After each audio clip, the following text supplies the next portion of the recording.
Sábado 7 de agosto, del Santo Evangelio según San Mateo, capítulo 17, versículos del 14 al 20. En aquel tiempo, al llegar Jesús a donde estaba la multitud, se le acercó un hombre que se puso de rodillas y le dijo: Señor, ten compasión de mi hijo. Le dan ataques terribles. Unas veces se cae en la lumbre y otras muchas en el agua. Se lo traje a tus discípulos, pero no han podido curarlo. Entonces Jesús exclamó: ¿Hasta cuándo estaré con ustedes, con esta gente incrédula y perversa? ¿Hasta cuándo tendré que aguantarla? Tráiganme aquí al muchacho. Jesús ordenó al demonio que saliera del muchacho, y desde ese momento éste quedó sano. Después, al quedarse solos con Jesús, los discípulos le preguntaron: ¿por qué nosotros no pudimos echarlo fuera a ese demonio? Le respondió Jesús: porque les falta fe. Pues yo les aseguro que si ustedes tuvieran fe al menos del tamaño de una semilla de mostaza, podrían decirle a este monte: trasládate de aquí para allá, y el monte se trasladaría. Entonces nada sería imposible para ustedes. Palabra del Señor. Gloria a ti, Señor Jesús. Hermanos, en este evangelio que escuchamos de San Mateo, pues nos dice la importancia de la fe, ¿verdad? Ya que la fe se nutre pues de la oración, y de esa oración constante, de esa oración amorosa. Dios ha liberado al pueblo judío de la esclavitud en Egipto, y cuando van atravesando el desierto hacia la tierra prometida, a través de Moisés, les da primero el más grande de los mandamientos: que amen al Señor su Dios con todo el corazón, con todo el alma y con todas las fuerzas. Lo contrario a la esclavitud es precisamente el amor, es la libertad del amor. Por eso, de ahora en adelante, el sentido de la vida de todo creyente es el amor y la gratitud hacia Dios.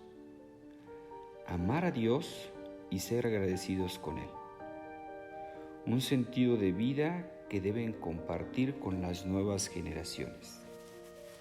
Amar a Dios, ser agradecidos, y de ser agradecidos brotará la generosidad para que le sirvamos con los talentos que Él nos ha dado.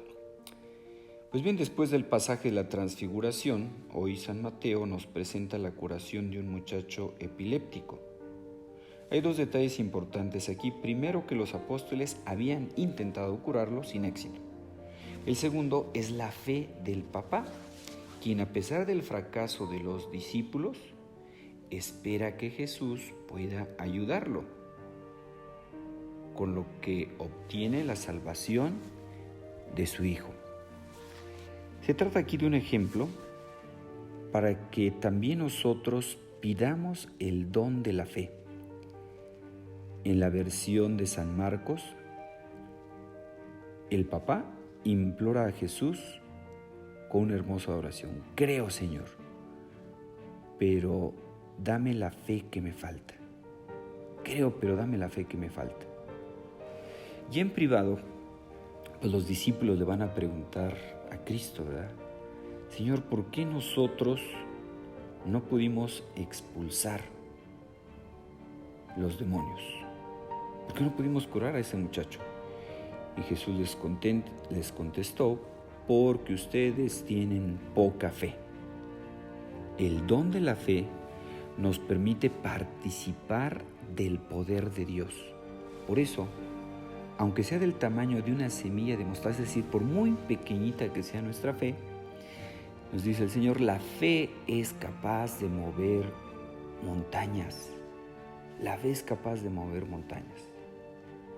En el Evangelio de Marcos se nos explica que Dios nos acrecienta la fe a través de la oración. Nos dirá: esta clase de demonios solo sale a fuerza de oración e incluso ayuno. Pues hermanos, hoy es buen día para que nos preguntemos cómo está nuestra fe. Por ahí me comentaba un papá preocupado por qué argumentos tomar desde el punto de vista filosófico, racional, qué libro le recomendaba para sus hijos ahí, que me decía que son profesionistas, pero que ellos necesitan argumentos, que son hombres de fe, etcétera, ¿verdad? Bueno, pues por ahí le recomendé, hay un libro de un autor que se llama Jesús Polo, y él da razones de la fe. Pero yo le decía, mire, pues sí, le podemos dar bibliografía, pero a final de cuentas, pues la fe es un don sobrenatural. Es decir, no es algo que podamos obtener por nuestras fuerzas. Él me ha hablado de las 5 vías de Santo Tomás de Aquino. Le digo, sí, eso está muy bien, ¿verdad?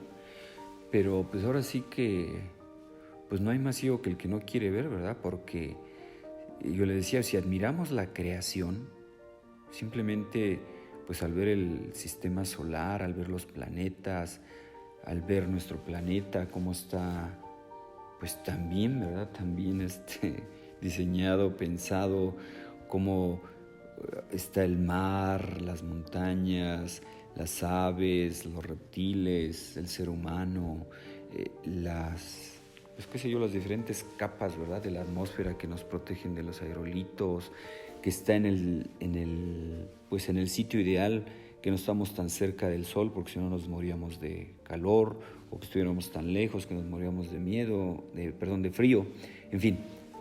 O sea, para la persona que no quiere ver, o sea, que piensa que todo eso es fruto de la casualidad, pues de la casualidad y el azar, pues eso no dan respuesta.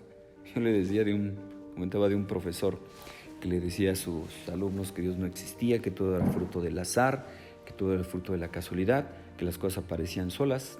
Y al otro día que llegó este profesor al salón de clase, resulta que en el pizarrón había una leyenda que decía: el profesor es un burro. Y les dice el profesor a los alumnos, ¿quién puso esa frase? Le dicen, pues la casualidad, señor, el azar, ya ve que las cosas aparecen solas. Y él dice, no, las cosas no aparecen solas, alguien las puso. Entonces lo mismo, hermanos, el orden que hay en el universo, en el mundo, en el ser humano, no es fruto de la casualidad, alguien lo puso, un ser superior a nosotros. Pero sí, yo le decía, a final de cuentas, por más argumentos que se les dé, la fe no es algo que se obtenga únicamente por el esfuerzo humano, sino que es un don, un regalo de Dios. Entonces, por eso hoy mismo, digámosle también al Señor, Señor, creemos, pero danos la fe que nos falta. Porque, insisto, la fe es un don sobrenatural y no es algo que podamos obtener por nuestras puras fuerzas humanas. Pues pidámosle al Señor que aumente nuestra fe. Que tengan un feliz día. Que Dios los bendiga.